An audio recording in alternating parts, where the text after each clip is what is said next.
మనం system design 2 పార్ట్స్గా చేయొచ్చు, హై లెవెల్ డిజైన్, లో లెవెల్ డిజైన్. ఫర్ ఎగ్జాంపుల్ మనకి దోశ చేయాలంటే ఏమేమి కావాలి? దోశ బ్యాటర్ కావాలి, స్టవ్ కావాలి, ప్యాన్ కావాలి. స్టవ్ మీద ప్యాన్ పెట్టాలి, ప్యాన్ మీద మనము బ్యాటర్తో దోశ వేయాలి. ఇది ప్లానింగ్. దీన్ని హెచ్ఎల్డి అంటాము, హై లెవెల్ డిజైన్. అసలు దోశ బ్యాటర్ ఏ పప్పుతో ప్రిపేర్ చేస్తారు? ఆ పప్పు ఎంతసేపు నానబెట్టాలి? ప్యాన్ ఎంత హీట్ అయి ఉండాలి? ప్యాన్ మీద దోశ ఎట్లా స్ప్రెడ్ చేయాలి?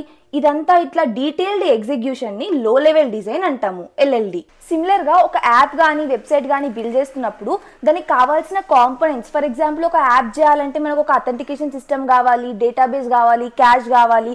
అట్లా కాంపోనెంట్స్ని డిసైడ్ చేసుకొని ఆ కాంపోనెంట్స్ని ఎట్లా కనెక్ట్ చేస్తే మనకి మన యాప్ అనేది బిల్డ్ అవుతుంది అని ప్లాన్ ఆర్ డిజైన్ చేయడాన్ని హై లెవెల్ డిజైన్ ఆర్ హెచ్ఎల్డి అంటాం అన్నమాట.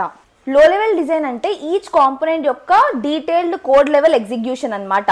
ఫర్ ఎగ్జాంపుల్ ఇప్పుడు యాప్లో లాగిన్ అవ్వాలంటే అథెంటికేషన్ సిస్టమ్ ఎట్లా ఇంప్లిమెంట్ చేస్తావు, కోడ్ ఏం రాస్తావు అంటే నేను ఒక ఫంక్షన్ రాస్తా యూజర్ లాగిన్ అని చెప్పి, మళ్ళీ ఆ ఫంక్షన్లో ఏం కోడ్ వస్తుంది, డేటాబేస్లో టేబుల్ స్ట్రక్చర్ ఎట్లా ఉంటుంది, ఇట్లా ఒక డెవలపర్స్ పర్స్పెక్టివ్లో కోడ్ లెవెల్లో ఎగ్జిక్యూషన్ లెవెల్లో డిజైన్ చేయడాన్ని లో లెవెల్ డిజైన్ అంటాం అన్నమాట.